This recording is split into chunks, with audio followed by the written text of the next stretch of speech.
What is the American dream? Have you ever asked yourself that? As through history, there have been various meanings of the phrase the American dream. Is the original American dream dead, or is the more relevant question if it has been reborn under a new definition? When discussing whether or not the American dream is dead, it is important to look at the original meaning of the American dream and compare it to the modern understanding of the phrase. Is the American dream about James Truslow Adams' words, Martin Luther King's powerful speeches, or has it evolved into the fascination of materialistic wealth, and what factors have caused this change? In 1931, there was a book published by James Truslow Adams named The Epic of America. This book comes with the original meaning of the American dream, as it says, that dream of a land in which life should be better and richer and fuller for every man, with opportunity for each according to his ability or achievement. So it's not about owning fancy motor cars or have a good economy, but it's about a social order so you can get recognized by the others for what you really are innately capable of.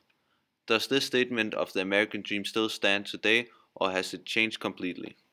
Strategy consultant and former high-tech marketing mug Steve Toback firmly believes, as he writes in his article at Fox Business, the American dream is alive and well. From 2016, that this statement is the meaning of the American dream. We cannot just change a phrase, it will always have the same meaning.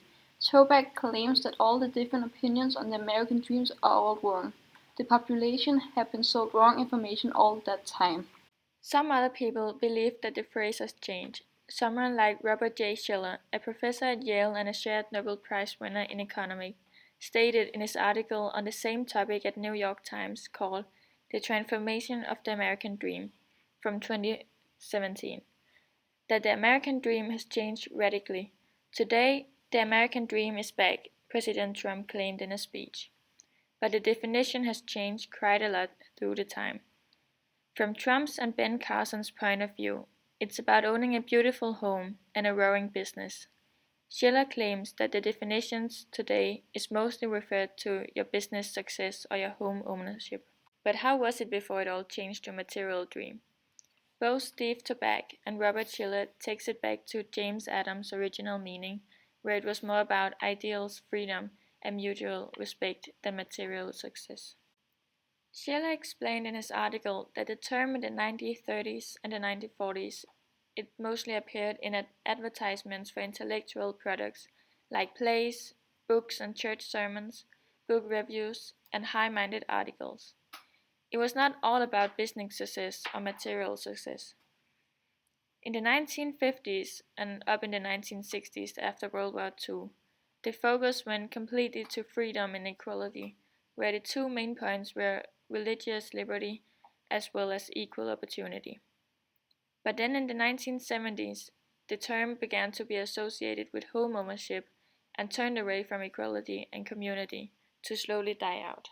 But Steve Toback insists that the original American dream is not dead. The American dream is a beautiful thought that is still believed, but not a promise to the public.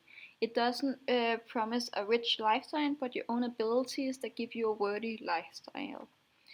Toback refutes Schiller's claim on which the term has changed, but Schiller do believe, as he stated in his article, that's the wrong way to go. Instead, we need to bring back the American dream of a just society, where everyone has an opportunity to reach the fullest stature of which they are innately capable. To conclude, the American dream is a phrase that people see different. The original statement is to some point beautiful, but for some people the statement has evolved. Both Steve Toback and Robert Schiller both agreed that the original dream from Mr. Adams should be or is the true definition on the American dream. In the end, the one thing that is for sure is that the definition of the phrase is not as clear than it was before.